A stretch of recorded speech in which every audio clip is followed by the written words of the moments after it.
Some of the hardest problems in the world exist far above the planet. Our job?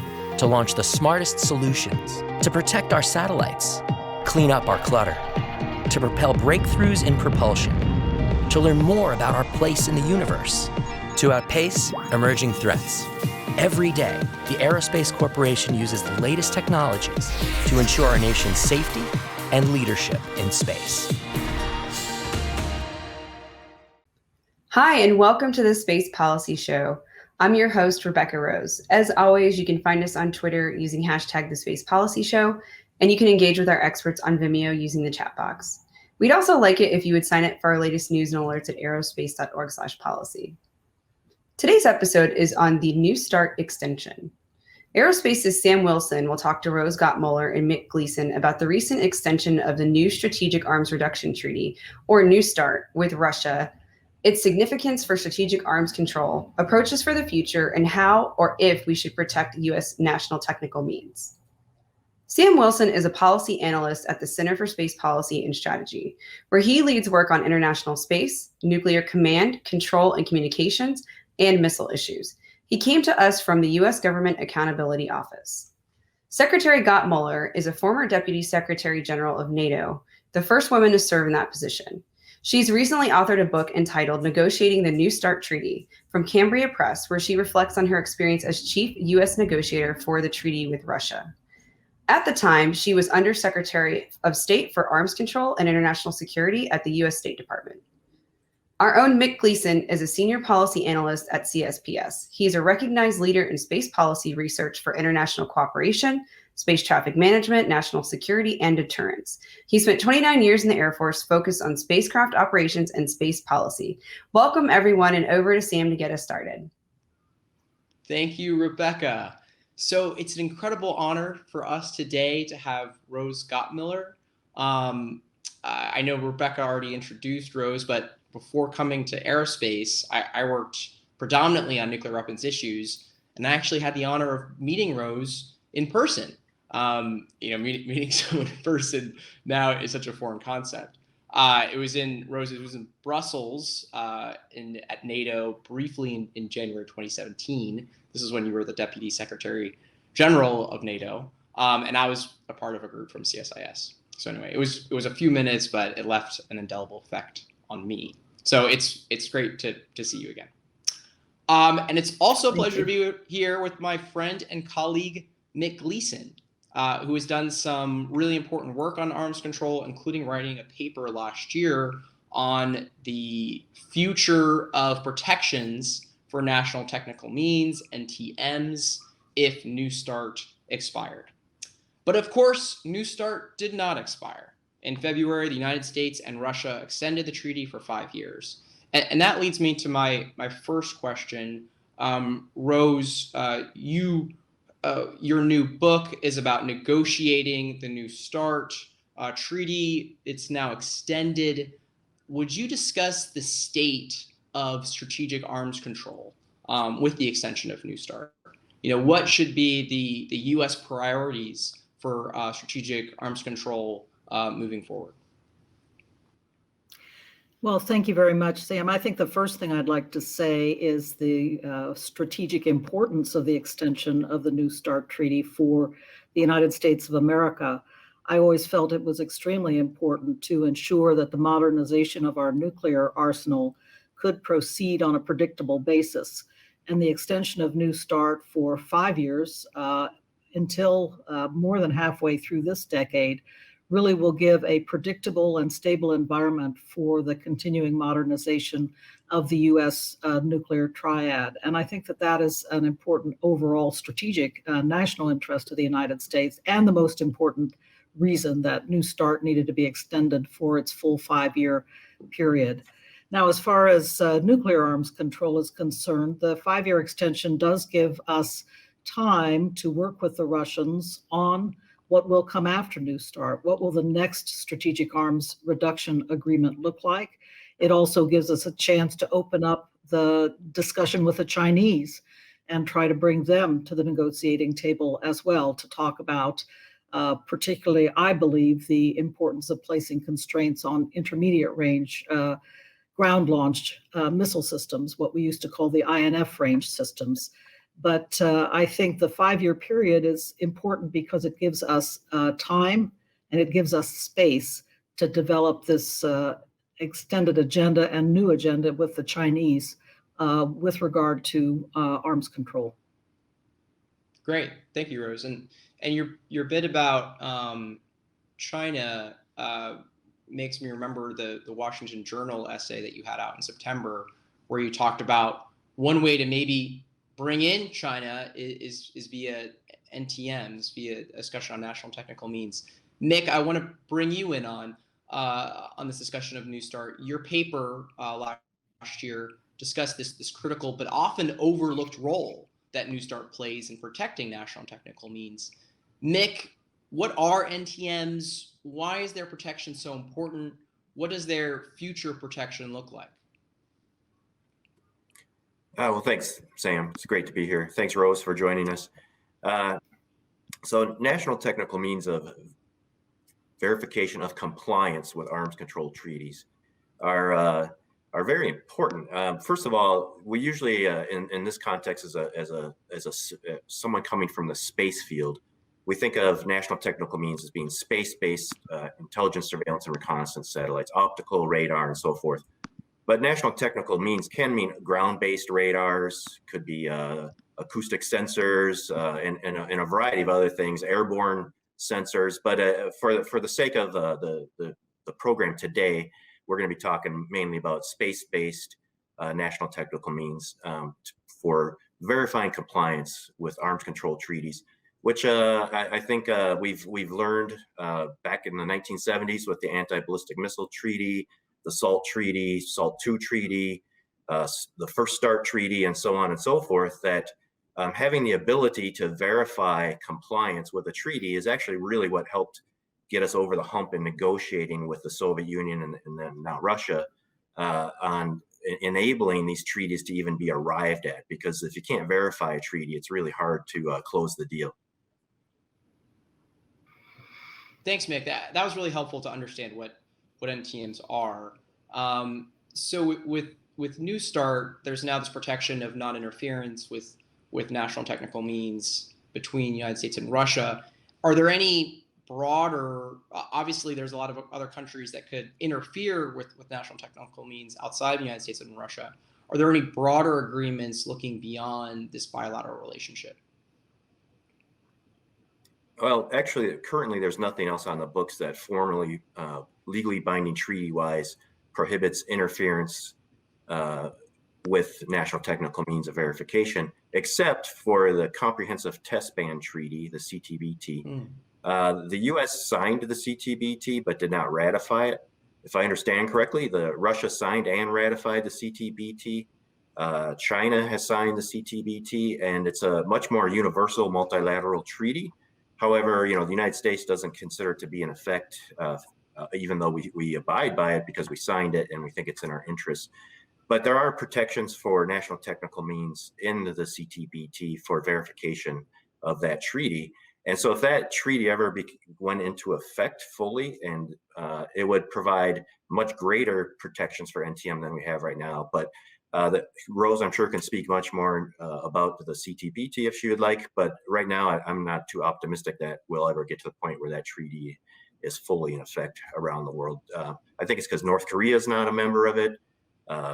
Iran's not a member of it. And so there's a lot of problems and issues with that treaty.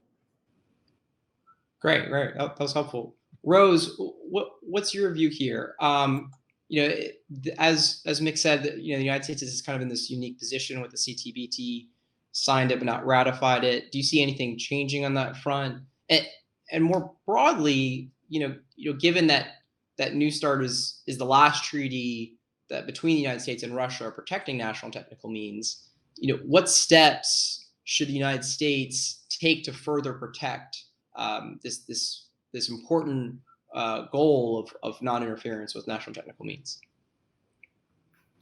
One of the great things about Mick's paper from last year was that he talked about the history of non-interference with national technical means and how the Soviets were at first rather resistant to the idea why shouldn't they try to, cover their ICBM silos with camouflage nets? Why shouldn't they try to keep U.S. satellites from seeing what was going on with their nuclear forces on the ground?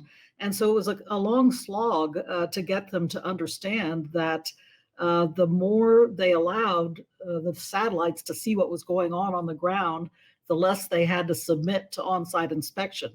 And in fact, it is a combination of on-site inspection, national technical means, and other means of monitoring and verification that leads to effective verification of any treaty. But it took a while for the Soviets, and now the Russians, I would say, pretty much fully accept that notion that there should be non-interference with national technical means in a treaty like the New START Treaty. It was one of the easiest of the articles of the treaty to negotiate because it was so well accepted, I would say, by both sides. Now, the question for China, I think, going forward will be, how long will it take them to get that same idea that the more that they are willing to submit to non-interference with national technical means and essentially leave their nuclear forces open to scrutiny from overhead satellites and other means of national verification, they will not have to worry so much about having inspectors on the ground and submitting to on-site inspection. So I do think that is an argument early on to present to the Chinese about the value of non-interference with national technical means. To comment on the CTBT, I think the important thing about the CTBT and its article that refers to non-interference with national technical means is that the Chinese had to be brought into the conversation. In fact, all of the states that signed up to the CTBT had to be brought into that conversation. And so they were brought to understand what the concept means and the fact that they would, should the CTBT enter into force, submit to that kind of non-interference with national technical means. But furthermore, I do want to say that under the Vienna Law of Treaties, once a country has signed up to a treaty, even if it hasn't been ratified and brought into force, in theory, that country should continue to carry out the commitments under the treaty. And it is partially on that basis that I think we've had a pretty clear and firm moratorium on explosive nuclear testing over recent years. Additionally, of course, each country has signed up and said, yes, we agree that we will not test explosively nuclear weapons. So the moratorium is a matter of declaratory policy, but it is bolstered by the fact that many states have signed the CTBT. Great. Yeah. Hey, Sam, if I could piggyback on that a little. So the other interesting thing about the CTBT is, to detect nuclear, the verification means detecting nuclear explosions somewhere in the world, right? If someone is testing nuclear weapons. And so there's sensors all over the world in various countries, ground-based sensors, of course, space-based sensors. But there's a network of a telecommunications network to transmit that sensor data. I think it's in Geneva. I'm not quite sure. Maybe Rose, but it goes back to— It's in Vienna, actually. It's in Vienna. Thank you. And that telecommunications network includes, and it's considered part of the technical means of verification of that treaty, it includes telecommunication satellites. So I think that's an interesting twist. We often think of national technical means of being just surveillance satellites, but in this case, it actually includes telecommunication satellites. Rose, I want to go back to something you said, which was that, in the bilateral negotiations with Russia, that NTMs was actually the non-interference with NTMs was actually one of the easiest things to come to agreement to. And then going back to what you had written in the Washington Journal, that, with China, NTMs could be a real opportunity. Do you see NTM discussion with China being an important end in itself, or do you see it possibly as an opportunity for broader arms control? Arms control with China has proven so elusive. There's been so much focus in the United States on this conception of trilateral arms control. Is NTMs a way to bring them into the room? Verification and monitoring procedures, methods, tools will always be a vital part of any arms control treaty and agreement. We're really shooting for effective verification, as we call it, that we can be assured that the other parties aren't cheating.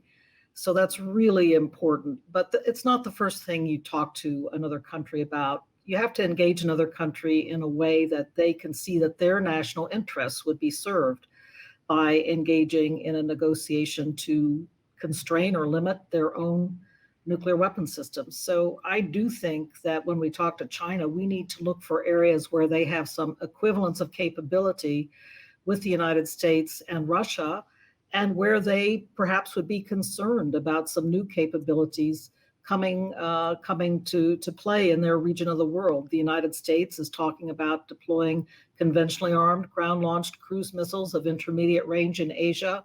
The Russians are deploying more and more capable intermediate range ground launch systems, this missile they call the 9M729 in Asia. So these are areas that may be of concern to the Chinese, and they could see an interest in coming to the table and trying to get some constraints on the United States and Russia. Of course, if they get constraints on us and on the Russians, then they have to give something to get something. And that's how an arms control negotiation is formed.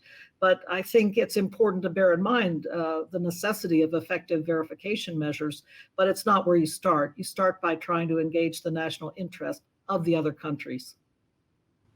Great. No, that was really helpful. So I want to ask you both how the surge in commercial capabilities is affecting this issue. You know, in contrast with the past, when this norm of non-interference of NTMs was being created between the U.S. and the Soviet Union, you know, those were the only two countries that had reconnaissance satellite capabilities. Now you have a lot of private companies with satellites taking pictures of spots on the Earth, sometimes with really high revisit rates. You know, for example, Planet has a 150 plus satellite constellation that can take a picture of the Earth every day. You have companies like Predasar and Capella Space that offer synthetic aperture radar commercially owned satellites. You have some companies proposing hyperspectral satellite systems that could theoretically identify chemical composition from space. So does this lessen the importance of protection of non-interference with NTMs? Is this an opportunity? Is this an alternative way of trying to get at this information? You know, how does this affect the reliance on government-owned NTM? What is the effect? Nick, let's start with you. No, thanks, Sam. First of all, I want to point out, you know, Rose's article on rethinking nuclear arms control was at the Washington Quarterly, is what I have down here. Actually delves into this pretty well for a couple pages, which I think is probably the best explanation of the potential there that I've seen. So thanks for asking me first, because I kind of want to defer to Rose because she's probably given it some good thinking. But I want to, I think there is still a value in governments negotiating restraint, you know, between themselves to not interfere with their own national technical means of verification. There's a value in that. It helps with stability. It helps with preventing misunderstanding and misperception and so forth. And there's just a certain level of credibility that governments get from knowing it's assets that they own, the data assurance and so forth. They can have it go wherever they want and look at whatever they want. Whereas commercial, of course, offers tremendous capability. It just doesn't maybe have quite the same, you know, those qualitative aspects of it as far as the reliability and the control that a government would have. So I think there's still going to be a need for governments to have their own, you know, for their own comfort in verifying nuclear arms control treaty. They might want to have their own stuff that they control. However, it opens up the aperture for the rest of the world to also follow what's going on, and also civil society to follow what's going on and call out bad actors. And so I like both solutions. I mean, it's new and there's a lot of opportunity there, but we still have to do some things the old way, I think. Yeah. Rose, let's ask you the same question. Well, Nick's absolutely right. I have been thinking about this a lot, but he started me off with, again, the article he wrote last year. So I think we have a mutual admiration society going here. But honestly, the ubiquity the ubiquity of the new sensors and the fact that they have these amazing revisit times that you already referred to, Sam, it really gives us a lot more potential than we had historically to track Russian mobile missiles, for example. And I think the same can be said for the Russians.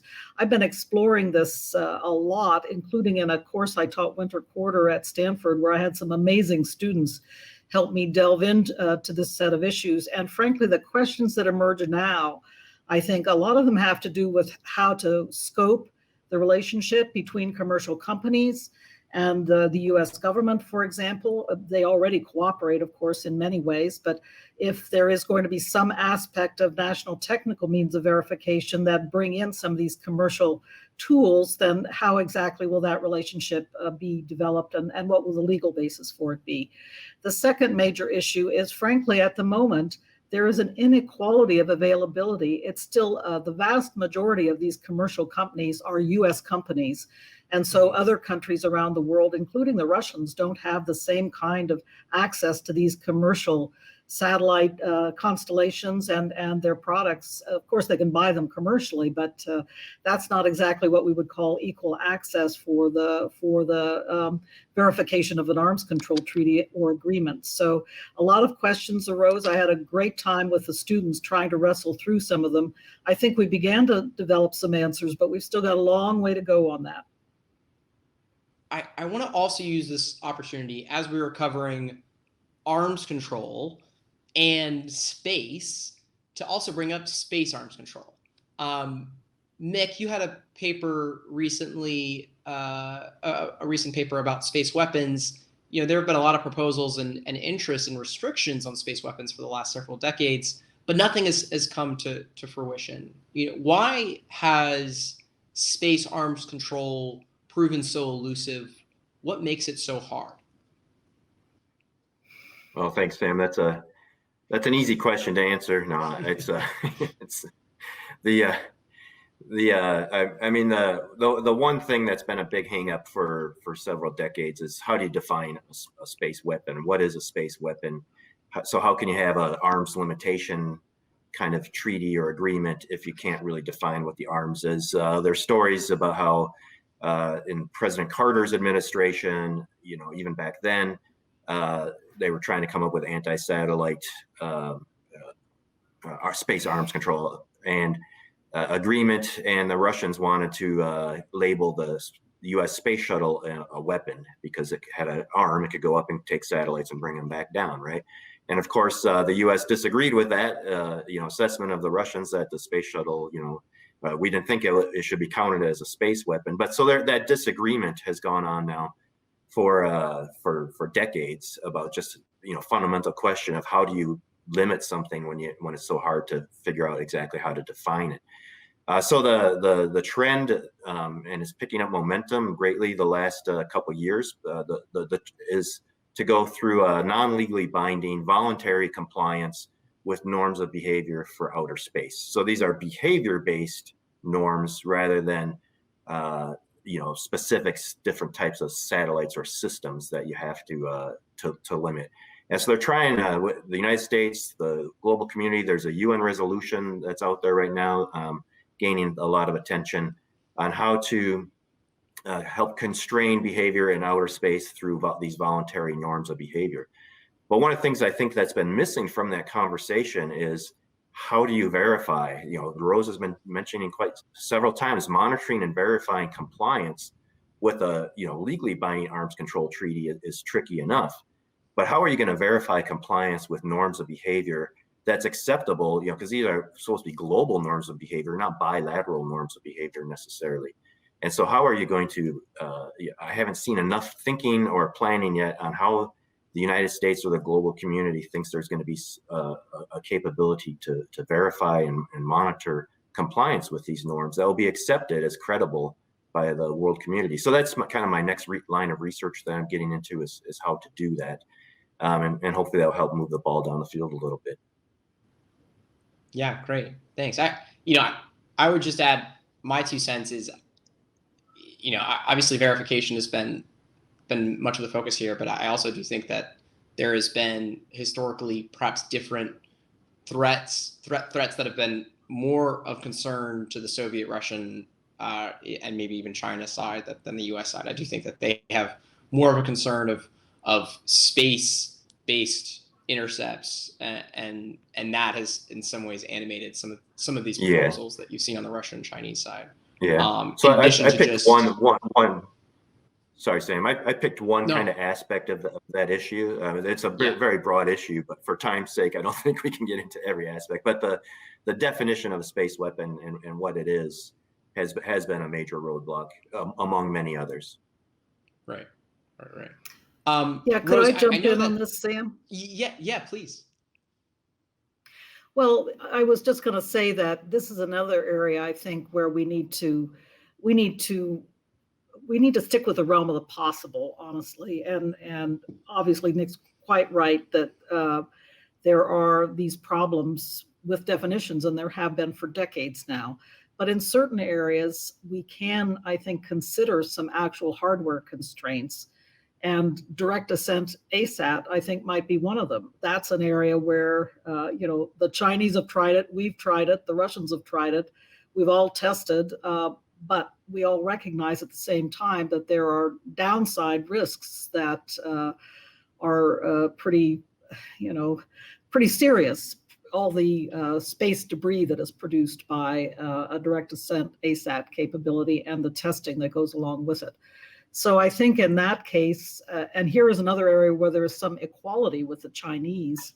As I said earlier, the notion that you're going to get them to the negotiating table in an area where there's a great inequality of capability, like the Russians and we have the vast majority of the strategic nuclear weapons in the world, and certainly the vast majority deployed, trying to shove the Chinese into a strategic arms reduction treaty at this moment doesn't make a whole lot of sense.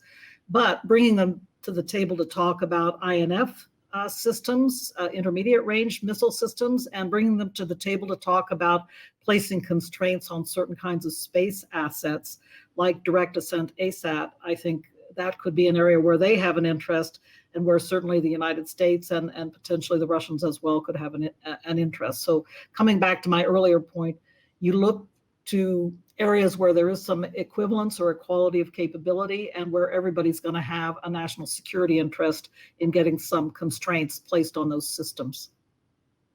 Yeah, great. That was a really elegant full circle.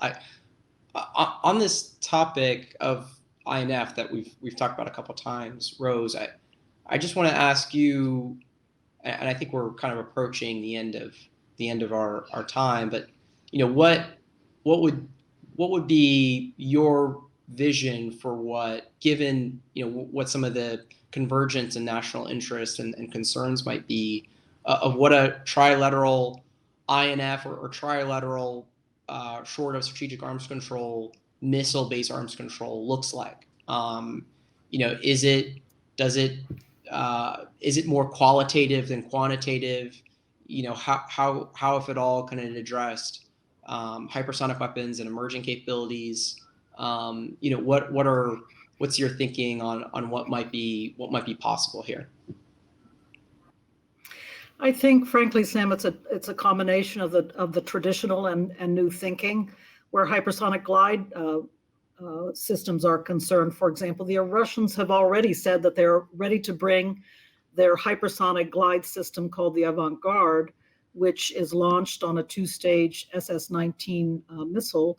They're ready to bring that under the New START treaty. So in certain cases, I think strategic range hypersonic glide systems that are mounted on traditional strategic systems like an ICBM, they can, even according to the definitions of New START, be readily brought into the New START treaty.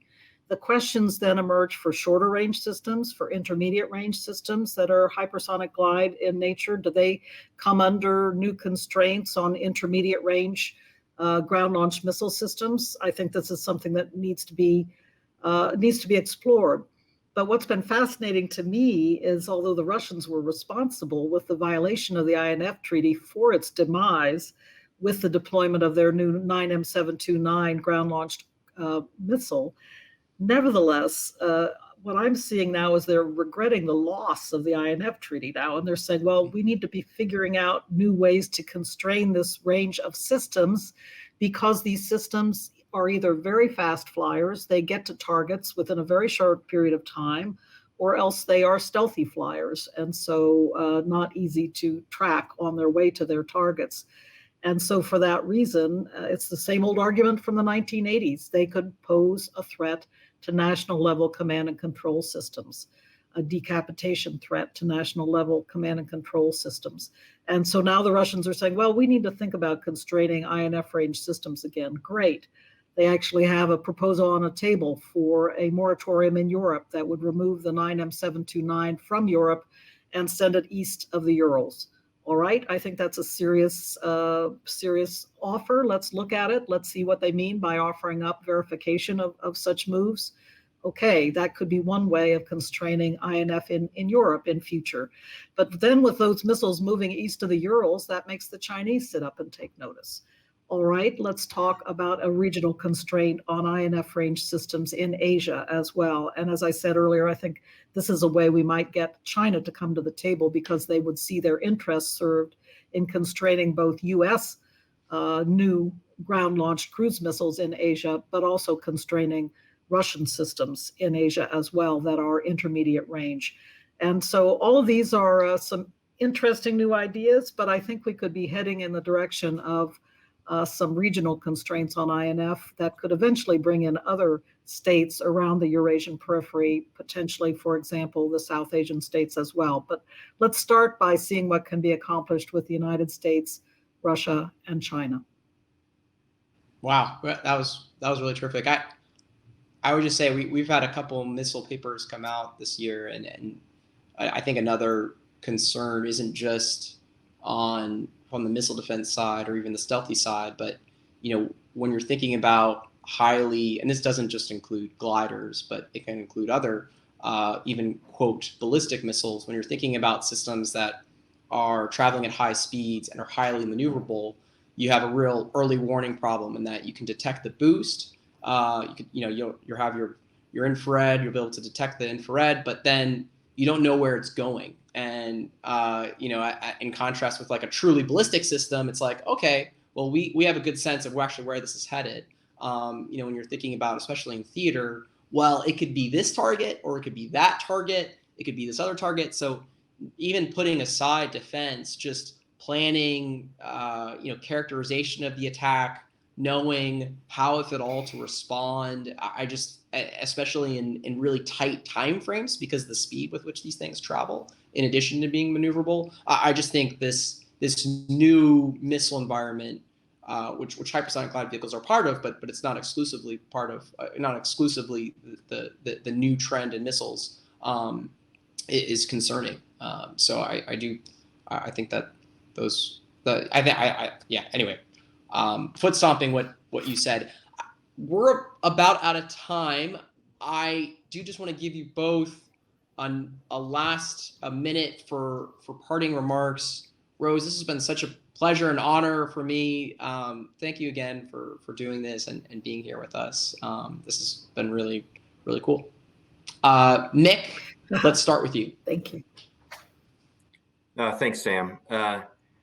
So I think one of the, I spent my entire career in the national security space community, very seldom bothering to find out about nuclear arms control, because it wasn't that related from my experience and training to national security space issues and concerns, operations, and so forth. And so it's just kind of a little side note about, a little nuclear arms control treaties, and there's the non-interference with national technical means provisions in these nuclear arms control treaties, but that was about it. And so I think it's great that the Space Policy Show is having this forum here today, because there is this huge nexus between nuclear arms control and space issues that I think we tried to highlight successfully today.